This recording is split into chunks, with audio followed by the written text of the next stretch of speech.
ठुकरा के मेरा प्यार मेरा इंतकाम देखेगी। Oh my God!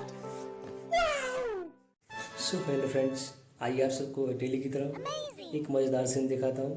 वीडियो में लास्ट तक बने रहिएगा। कि बुलडोजर के चलते मैडम भारत के लोग सवाल पूछना भूल गए और भारत की जनता आजकल इतनी भूखी है कि खाने को धोखा भी खा लेती है। मतलब वोट है तो नोट है और वोट नहीं तो नोट नहीं।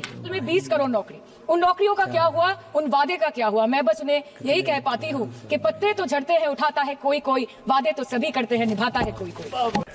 वाह क्या सीन है। मोदी जी कहते हैं कि वो सबके साथ है, मगर ये आंकड़े बोलते हैं जो सबका होता है वो किसी का नहीं होता। पसंद नहीं तो आप बंगाल के लोगों को पैसा नहीं दोगे और फिर आप आके बोलते हो कि हम बंगाल में सफेद कपड़ा ओ आज बाटा भाई का तेल निकलेगा। जीत क्यों नहीं पाते? Ma'am this is the reason, this step motherly attitude जिसके लिए बंगाल के लोग अभी मजा आएगा ना भिड़ो। बाद इनको बड़े बड़े रसगुल्ला खिलाकर वापस दिल्ली भेज देते हैं। देखो देखो दरिंदगी चेहरे से टपकती है। नंबर 1, टमाटर की कीमत 247% बढ़ गई, आलू की कीमत 180%, लहसुन 128% और तेल नमक आटा मैदा 18%। पहले आम आदमी पॉकेट में पैसा लेके बाजार जाता था और थैली भरकर सामान लाता था, लेकिन अमृतकाल में आदमी थैली भरकर पैसा लेके जाता है और पॉकेट में आलू टमाटर प्याज लेके घर वापस आता है। विश्व गुरु विश्व बंधु इस अंतरराष्ट्रीय समस्या का समाधान क्यों नहीं कर पा रहे? आपके उधार की वजह से हर हिंदुस्तानी पर 1.25 लाख का बोझ चढ़ गया और आप उनकी मजबूरी को अपनी ताकत समझते हैं। बंगाल में ऑल इंडिया तृणमूल कांग्रेस की प्रदेश युवा अध्यक्ष होने के नाते मुझे हर दिन कई नौजवानों से बात करनी पड़ती है। वो मुझे ये पूछते हैं कि मोदी जी ने हर साल 2 करोड़ नौकरी का वादा किया था, अर्थात 10 साल में 20 करोड़ नौकरी, उन नौकरियों का क्या हुआ, उन वादे का क्या हुआ? मैं बस उन्हें बात तो सही है। बाकी भाइयों, आप सबको इस वीडियो में कितना मजा है आप कमेंट में जरूर बताइएगा। बाकी आगे लाता रहूंगा ऐसी video. Not to help you, but to tax you. क्या? सो हेलो दोस्तों, आइए आप सबको पूरे जीवन की टैक्स दिखाऊंगा। जीएसटी, डायपर जो खरीदा जाता है उस पर 12% जीएसटी। अब बच्चा स्कूल जाना शुरू करता है तो स्कूल जाने पर यूनिफॉर्म से लेकर जूतों, स्कूल बैग, लंच बॉक्स सब पर जीएसटी लगता है। ये सब क्या देखना पड़ रहा है?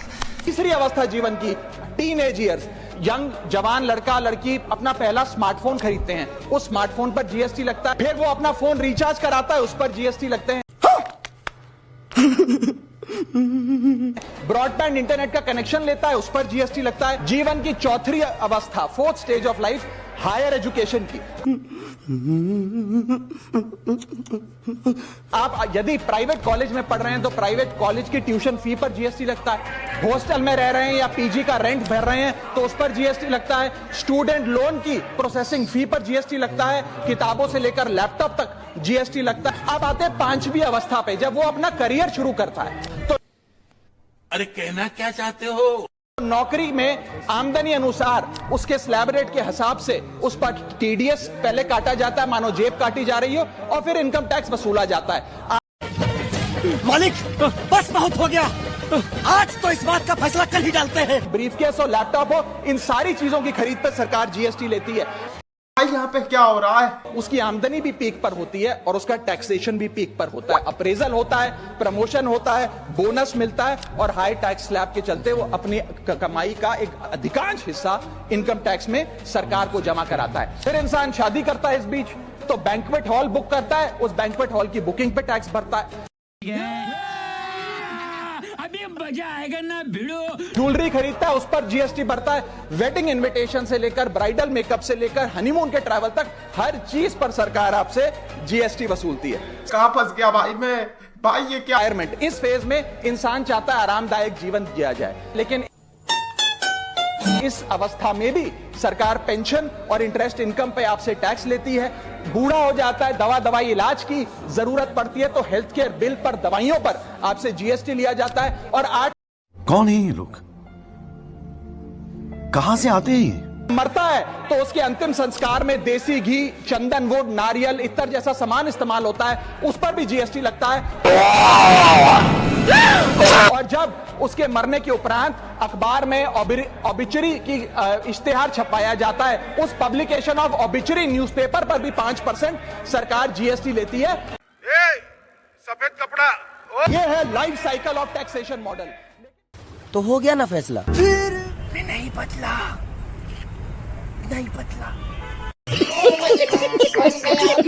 वो बोलता है कि मोदी है तो नामुमकिन है। खेत में हगने वाला। हेलो दोस्तों, टीएमसी पार्टी की महिला सांसद मोदी जी और अमित शाह या फिर कहें पूरी बीजेपी पार्टी को कैसे एक्सपोज कर रही है और रोस्ट भी कर रही है। लास्ट तक बने रहिएगा, बहुत ही मजा आने वाला है। कि चाय से शुरू हुई थी सरकार और गाय पे अटक गई और विकास की मौसी 10 साल में रास्ते में भटक गई। बोलते हैं कि गाय हमारी माता है पर माँ की रक्षा करना इन्हें नहीं आता है। अरे अभी तो शुरुआत है, ये तो ट्रेलर है, पिक्चर बाकी है। मैं बस ये कहना चाहती हूँ कि इस बीजेपी सरकार ने ट्रेलर है, पिक्चर अभी बाकी है। मैं बोला है ना, पिक्चर अभी पिछले 10 सालों में इस देश के लिए क्या किया, उससे बड़ी तालिका बनेगी कि 10 साल में क्या क्या कर सकते थे पर किया नहीं। 2014 में जो किसान मोदी है तो मुमकिन है सोच के और अच्छे दिन के ख्वाब देख के बीजेपी को वोट दे रहा था, आज 10 साल बाद अरे बाप रे, ये तो धोती खोल रहा है। अभी वो किसान है भी नहीं। तो इसीलिए मैं बोलना चाहती हूँ कि समय बड़ा महत्वपूर्ण होता है अध्यक्ष महोदय और बड़ा बलवान।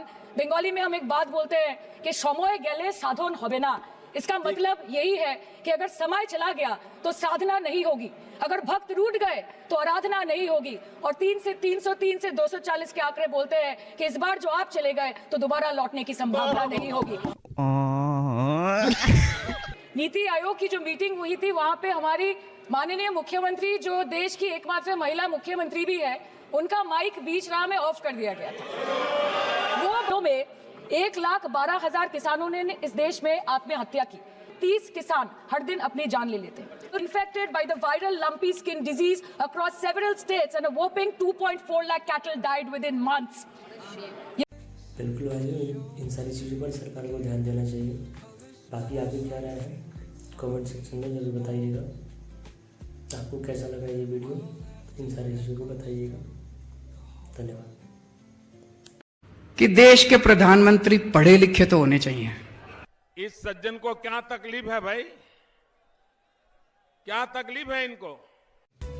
हेलो फ्रेंड्स, दिल्ली के पूर्व सीएम अरविंद केजरीवाल जी, एक प्रधानमंत्री कैसा होना चाहिए, कितना शिक्षित होना चाहिए और क्यों शिक्षा होनी चाहिए, इन सारी चीज़ों पर बात कर रहे हैं। आइए और बातें लास्ट में करेंगे। देश के प्रधानमंत्री पढ़े लिखे होते तो उनको शिक्षा का महत्व पता होता कि शिक्षा कितनी जरूरी है देश के विकास के लिए। बात तो सही है। और भी बहुत जरूरी है प्रधानमंत्री को पढ़े लिखे होना। अगर कम पढ़ा लिखा प्रधानमंत्री होगा, कोई भी आके उनको बेवकूफ बना देगा। अरे कहना क्या चाहते हो? पढ़े लिखे प्रधानमंत्री होंगे, उनको अर्थशास्त्र की जानकारी होगी, विज्ञान की जानकारी होगी, टेक्नोलॉजी की जानकारी होगी, साइंस की जानकारी होगी। कम पढ़े लिखे प्रधानमंत्री होंगे, कोई भी बेवकूफ बना के चला जाएगा। वाह क्या सीन है। पूरे देश से थाली बजवा दी, चम्मच थाली, सारा देश बोले प्रधानमंत्री कह रहे हैं तो होगा ही कुछ, भागा करो ना। इसीलिए मैं कह रहा हूं देश के प्रधानमंत्री को पढ़े लिखे होना बहुत जरूरी है। पुरानी तो फाइनली भाइयों, अरविंद केजरीवाल जी शिक्षा पर बात कर रहे हैं तो प्रधानमंत्री की शिक्षा होनी चाहिए। नहीं तो अभी के टाइम में भाई, पुराने ज़माने में होता था भाई साहब, वो बात अलग है, मतलब पहले के टाइम में। लेकिन अभी के टाइम में भाई एक प्रधानमंत्री शिक्षित होना चाहिए और बेहतर शिक्षा होनी चाहिए। और भाई देश में इतने सारे पढ़े लिखे और विद्वान लोग हैं, तो नरेंद्र मोदी या फिर कोई अनपढ़ प्रधानमंत्री क्यों बने?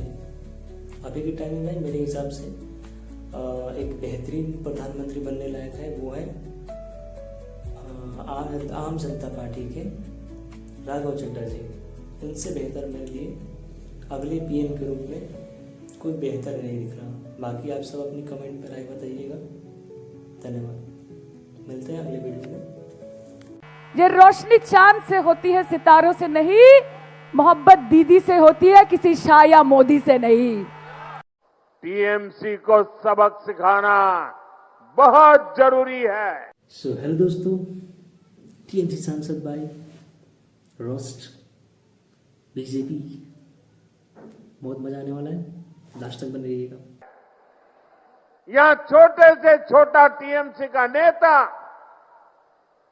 खुद को बंगाल का माई बाप समझने लगा है। जब जब इसको मुंह देखते हैं तब तब हमको बीपी लो हो जाता है। क्या बात कर रहे हैं? देखो देखो दरिंदगी चेहरे से टपकती है ना। जो सपना देखने के लिए पहले आंखें लगाने की जरूरत होती है, सपना देखने के लिए पहले सोने की जरूरत होती है। और हमारी लीडर जो यहाँ बैठी है ना, आप जैसे हजारों नेताओं की नींद उड़ाने में 4 दशकों से सक्षम रही है। तो याद रखिएगा, प्राण जाए पर वचन न जाए। जेमन भावे होक, बंगाल हमारा होगा, बंगाल हमारा होगा, बंगाल हमारा होगा।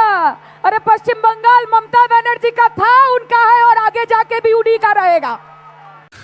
तू समझा? हाँ।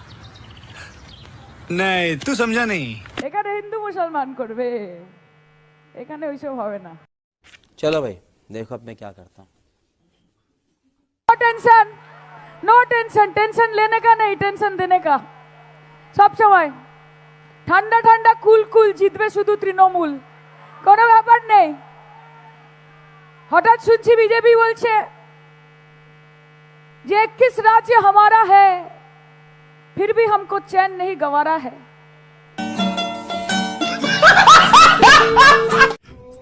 धरती को तुमने बांट दिए, चांद सितारों का क्या होगा? नदियों के कुछ कुछ नाम रखे, बहती धारों का क्या होगा? बहती गंगा भी पानी है, अबे जमजम भी पानी है। मुल्ला पिए पंडित पिए, पानी का मजहब क्या होगा? शाबाश। वीडियो अच्छा लगा तो लाइक, सब्सक्राइब एंड कमेंट जरूर कीजिएगा, ताकि आपके पास नई वीडियो आए और ऐसी वीडियोस बनाने के लिए मैं भी मोटिवेट होता रहूं। धन्यवाद।